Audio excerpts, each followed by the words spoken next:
Welcome to another episode of Mamemeister's High Score Kerfuffle. Sorry it's a little bit late, I've just been really busy recently. Moved house a couple of weeks ago, I've been on holiday for a week as well. That's why I gave a break last week.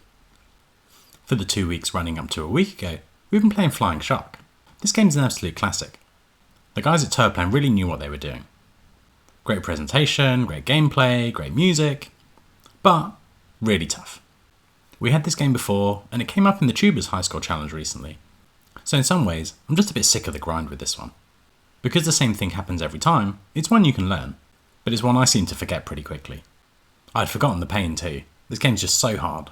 It really beats on you, and just completing the first level is quite an achievement.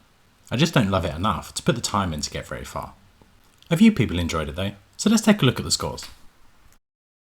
We've had 17 people play, and a few apologies, so not doing too bad. I'm down in 14th with 95,000. That's getting to level 2, but not far into that one. Having just moved house, I was playing this on a Bluetooth controller using my phone.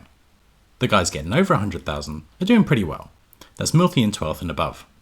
But Gary, who's done well for 5th, he still didn't break the 200,000 mark. There's a lot of people in that space. Beyond that, the guys are doing very well. So in 4th, we got Robert with 260,000. In 3rd, Blue Yak, 317,000. In 2nd, Myretrotech, he quite likes this game. He's got over 400,000. And then topping the table comes as a surprise to no one. Big Joffrey is our winner of Flying Shark with just shy of 450,000. Charlie Farr didn't get around to playing this, but I think he's good for at least 500,000. We also didn't hear from Graham either. He's letting the field catch up a little bit. So with that, let's see how the table's doing. We've had a bit of movement here. In the lower ranks, Are You OK is up 5 with a decent effort on Flying Shark. Our big mover is Juffa.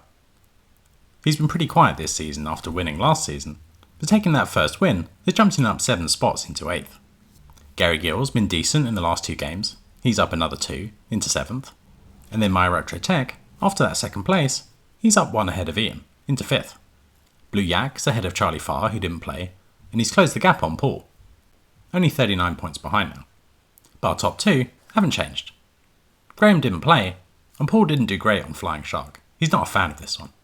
So Graham remains over 100 points ahead. So let's see if we can mix things up with our next game. Okay, so I've got 14 games here from Season 7. And our choice from Juff, which was Gwangi, that gets trebled. I also chose that game, and BL85 Gamer.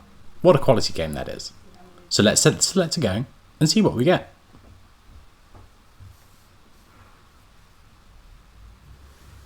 Okay, slowing down. Oh, okay, so this was an anti-choice from Tiny Lou, but I think we're going to have to go for it. It's Spy Hunter from Graham. I think there's some kind of trickiness of setting up controls, but I'm sure we can work it out, and we'll see how it goes. So I'll go make a video and be back in a sec. So I was hoping for Gwangi, but we've ended up with Spy Hunter. This game was released in 1983 by Bally Midway. It's a vehicle combat game, taking lots of inspiration from James Bond. Something this is known for is the sheer number of controls. You can steer left and right, you've got gears up and down, you can accelerate, and you've got 4 different weapons. I don't dislike this one, but it's pretty tough, and I've never really got on top of it. Maybe Graham could give us a few pointers.